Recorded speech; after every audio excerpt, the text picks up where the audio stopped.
Hi everyone, welcome to another Safe Sphere presentation. Today's topic is causes of inequality and its impact on the wider society and the economy.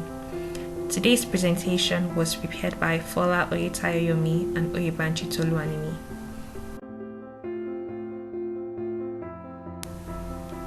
I'm sure most of us have heard about the term inequality. Now, what exactly is inequality? According to the Collins Dictionary, inequality is the difference in social status, wealth, or opportunity between people or groups. Simply put, inequality is the state of not being equal, especially in status, rights, and opportunities. In this video, we would focus mainly on gender inequality and social inequality. We would also highlight reasons why this should be important to me and you. As we go on, we'll look at these two variants of inequality and discuss their causes, any existing theories, and as earlier mentioned, their effects on the wider society. Now let's start with a very popular concept, gender inequality. Gender inequality, according to the European Institute of Gender Equality, is a legal, social, and cultural situation in which sex and/or gender determine different rights and dignity for men and women, which is reflected in their unequal access to or enjoyment of rights, as well as the assumption of stereotyped social and cultural roles. So, what are some causes of gender inequality that we know? In other words, what are those things that drive that gap between genders? First on the list is uneven access to education. Did you know that around the world, men still have more access to education than women? Women make up 2/3 of world illiterates. 1 in every 4 young women between ages 15 to 24 will not finish primary school. And this group makes up 58% of people who drop out of basic education. When girls are not educated on the same level as boys, it has a huge effect on their future and the kinds of opportunities they get.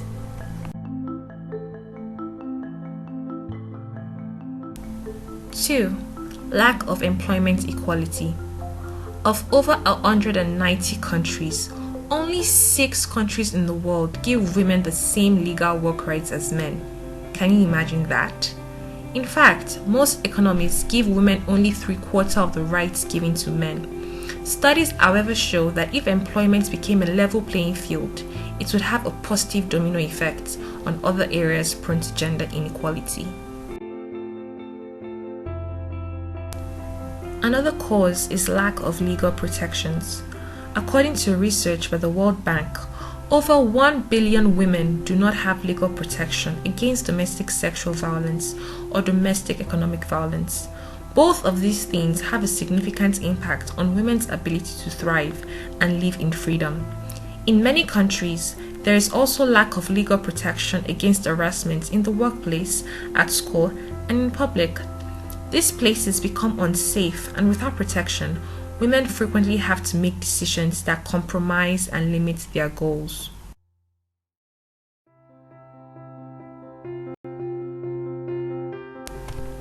Four, lack of bodily autonomy. Many women around the world do not have authority over their own bodies, and accessing birth control is frequently very difficult. According to the WHO, over 200 million women do not have access to contraceptives. There are various reasons for this, such as lack of options, limited access, and cultural or religious opposition. On a global scale, about 40% of pregnancies are not planned, and while 50% of them end up being aborted, 38% result in births. These mothers often become financially dependent on another person or the state, thereby losing their freedom.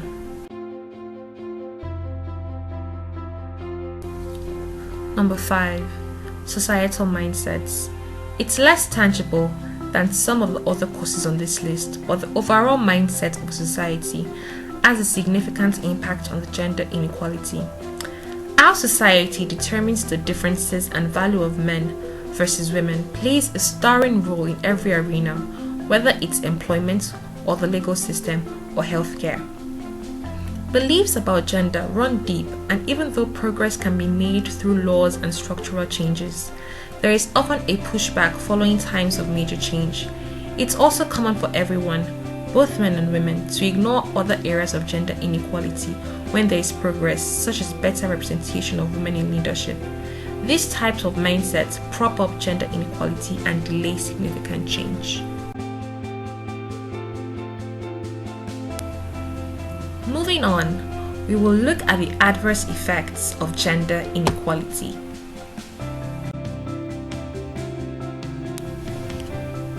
Gender inequality greatly affects the society and, by extension, the economy at large. In an article published by Dollar and Gatti in 1999, gender inequality decreases the average of human capital because talented females would be superseded by unqualified males, which can lead to inefficient economy. Gallo and Will, 1996, Third World, 2003, said that increasing the level of female education declines fertility levels and child mortality levels, which have a positive effect on economic growth. Mental health. Victims of gender discrimination often experience harassment, which can lead to increased depression and anxiety. Such effects do not only affect the victims of harassment but also their relationship with their families and co-workers by extension, meaning the energy, focus, and morale of a team of which they are part of could be exhausted or sapped in the presence of gender inequality. Decreased job satisfaction. A high level of job satisfaction comes with the opportunity to have autonomy, learn new skills, and exercise control over working conditions. When there is gender inequality happening at the workplace, discriminated individuals almost never reach their peak and therefore do not have a high satisfaction with their jobs.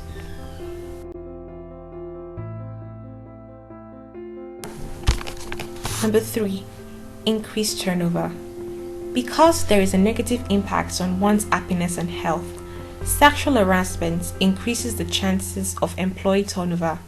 Women, more often than men, leave high-paying executive positions, citing lack of opportunities, inflexible work hours, and lack of female peers.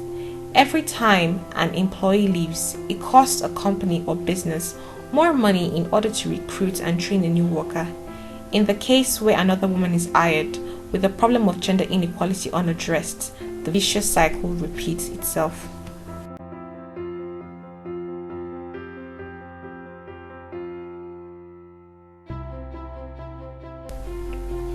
Number 4. Inequality contributes to sexual harassment. When gender inequality exists in a workplace, the company culture can be less attentive to sexual harassment issues. Victims of gender inequality are less likely to come forward with complaints in such environments than they would be in a workplace that embraces both genders. This is because the victims believe that their complaints will not be taken seriously or will fall on deaf ears.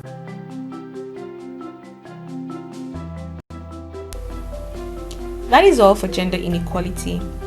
We will now look at social inequality, which refers to the disparities in the distribution of economic assets and income, as well as the overall quantity and luxury of each person's existence.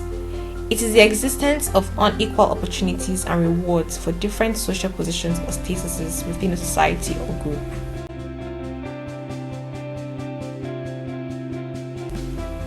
There are various types of social inequality.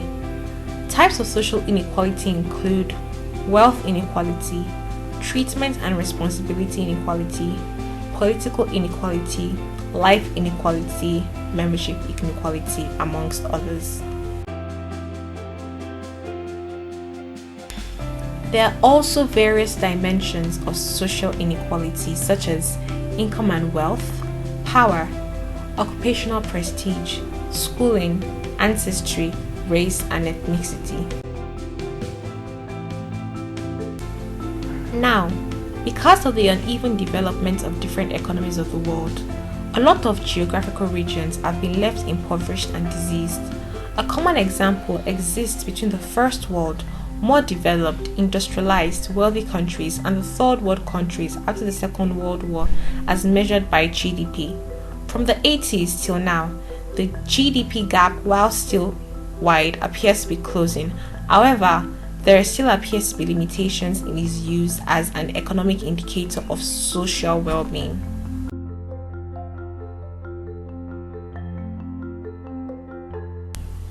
Despite this reduction, especially between Asia and advanced economies of the West, there has been little change across humanity, considered as individuals even in nations like Germany and Sweden. By 2013, an elite number of multi-billionaires, just 85 to be exact, had managed to amass wealth equivalent to all the wealth owned by the world's poorest half, that is 3.5 billion of the world's total population of 7 billion.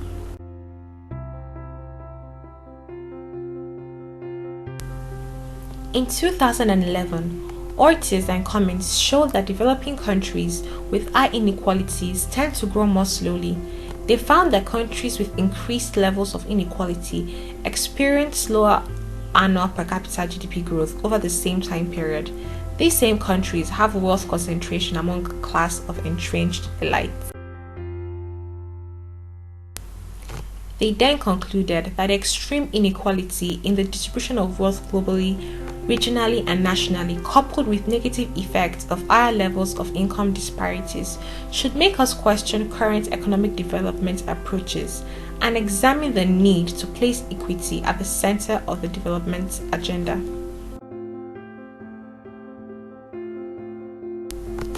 Beyond talks on wealth distribution, social inequality also affects areas like access to voting, freedom of speech and assembly, access to education, healthcare, quality housing, and other social goods and services. The reasons for social inequality can vary but are often broad and far-reaching. This is based on two different schools of thought, both relevant to this discussion.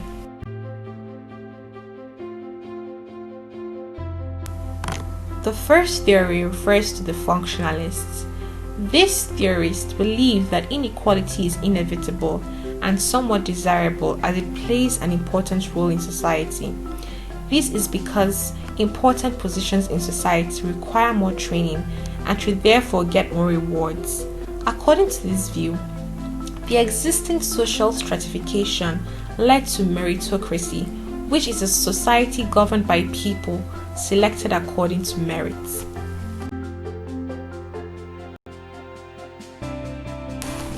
Another theory is conflict theories. On the other hand, people in this group blame the existing social inequality on groups with power dominating the less powerful groups. They believe that there is hindrance of societal progress as those in power continue to repress the powerless in order to maintain the status quo. But in today's world, this work of domination is achieved primarily through a process known as cultural hegemony.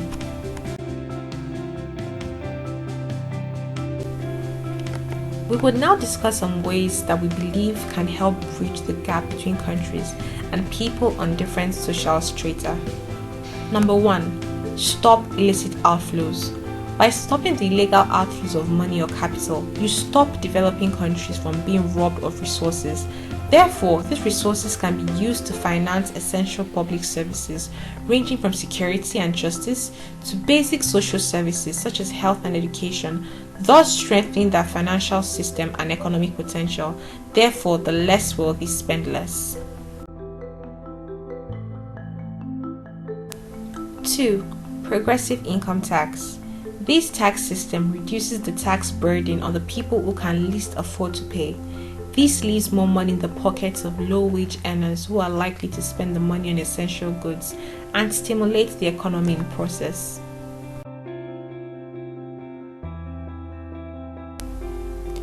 Thirdly, enforce a living wage.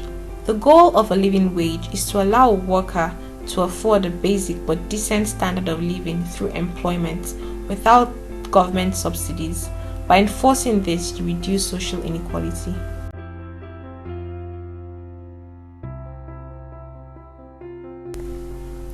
4. Allowing workers the right to organize. Workers' right to organize is giving workers the advantage of possible higher wages, more effective utilization of social insurance programs, and more effective enforcement of labor protections such as safety and health. Unions also set pay standards and practices that raises the wages of both unionized and non-unionized workers.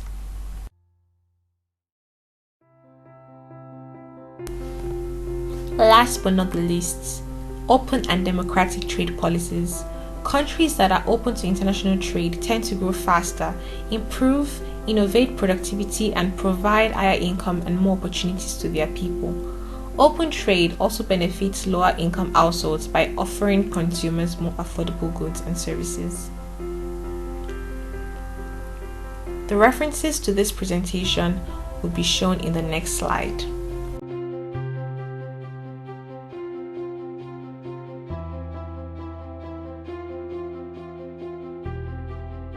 Thank you for watching and listening to this presentation.